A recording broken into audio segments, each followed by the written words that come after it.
R K और जो है मेरा चैनल आरके डायरी। आज मैं आपके लिए लेकर आई हूँ नई वीडियो। लेकिन मेरी वीडियो की शुरुआत होने से पहले आपको करना पड़ेगा मेरे चैनल को सब्सक्राइब और करना पड़ेगा मेरी इस वीडियो को लाइक, ताकि आप ऐसे ही मेरी नई वीडियो को देख सकें। तो फ्रेंड, आज का मैं आपसे पूछना चाहती हूँ कि क्या आपने कभी किसी को दान दिया है, और क्या कभी आपको ऐसा लगा है कि आपका दिया हुआ दान जो है वो सही तरीके से यूज हुआ है? क्या आपका दिया हुआ दान कहीं गलत हाथों में तो नहीं पड़ गया, जो आपके दिए हुए दान को सिर्फ अपने फायदे के लिए ही यूज कर रही है? क्या कभी आपने सोचा है ऐसा? तो फ्रेंड, आज की मेरी वीडियो का मेन टॉपिक यही है, दान के बारे में।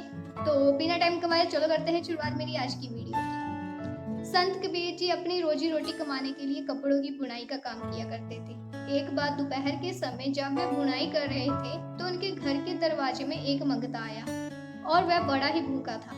वह कबीर जी से कुछ भोजन मांगने लगा और कहने लगा कि मैं बहुत दिनों से भूखा हूँ। संत कबीर को उसके हालात देखकर बड़ा ही तरस आया। उन्होंने उसे ठंडा जल पीने को दिया। मंगता कई दिनों से भूखा था। वह कबीर जी से बार बार खाना मांग रहा था, लेकिन कबीर जी के घर में उस समय खाने के लिए कोई भी चीज नहीं थी। तो वह उनसे माफी मांगते हैं कि मुझे माफ कर दीजिए, और वह कहते हैं कि तुम मेरा ऊन का गोला ले जाओ। इसे बेचकर जो कुछ भी तुम्हारे खाने में आता है उसे ले लेना।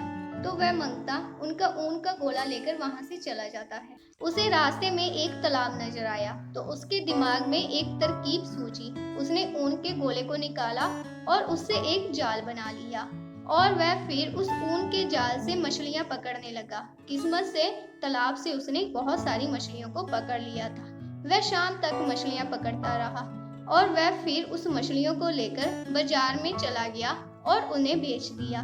अब मंगता रोज यही काम करता।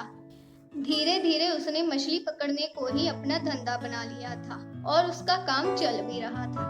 अब उसने अपने पैसों से एक नया जाल खरीद लिया, और उसकी आर्थिक हालत भी सुधरने लगी थी। एक दिन मंगते ने सोचा कि क्यों ना वह संत कबीर जी से मिलकर उनका धन्यवाद करे, क्योंकि आज जो कुछ भी है वह उनकी ही कृपा से है। तो वह इसके लिए उनका धन्यवाद करना चाहता था, क्योंकि अगर वह उन्हें उनका गोला नहीं देते तो वह कभी भी मछली पकड़ने का काम नहीं कर पाता। तो इसलिए वह अपने इस नए काम के लिए उनका धन्यवाद करना चाहता था। तो एक दिन वह बाजार जाता है और संत कबीर जी के लिए एक बड़ा ही कीमती तोहफा लेकर आता है। वह उस तोहफे को कबीर जी के चरणों में रख देता है, लेकिन कबीर जी उसे पहचान नहीं पाते। तो वह मंगता उन्हें याद करवाते हुए बोलता है कि आपके उस ऊन के गोले के कारण ही मैं इतना बड़ा आदमी बना हूँ। और उसने संत कबीर को अपने मछली पकड़ने के काम के बारे में भी बताया। तो संत कबीर जी बोले कि तुमने इतनी मछलियों को मार दिया, यह एक पाप है, और तुम्हारे पाप का भागीदार मैं भी बन गया हूँ। यह सब मेरे कारण ही हुआ है। संत कबीर जी ने उसके उपहार को वापस कर दिया और उसे किसी भी जीव जंतु की हत्या ना करने का उपदेश दिया। तो फ्रेंड, हमें भी गरीब और मजबूर की मदद करनी चाहिए। दान देना तो सबसे बड़ा पुण्य का काम होता है, परंतु यह पुण्य तभी सार्थक होगा जब हमारा दिया हुआ दान सही तरीके से वर्तों में लाया जाएगा। बुरे कार्यों के लिए दिया गया दान कभी कभी पाप के समान होता है, और अनजाने में हम भी उस पाप के भागीदारी बन जाते हैं।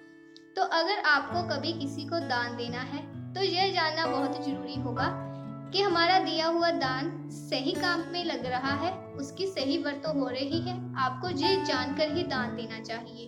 तो फ्रेंड, अगर आपको मेरी आज की ये स्टोरी पसंद आई है तो प्लीज मेरे चैनल को सब्सक्राइब और मेरी इस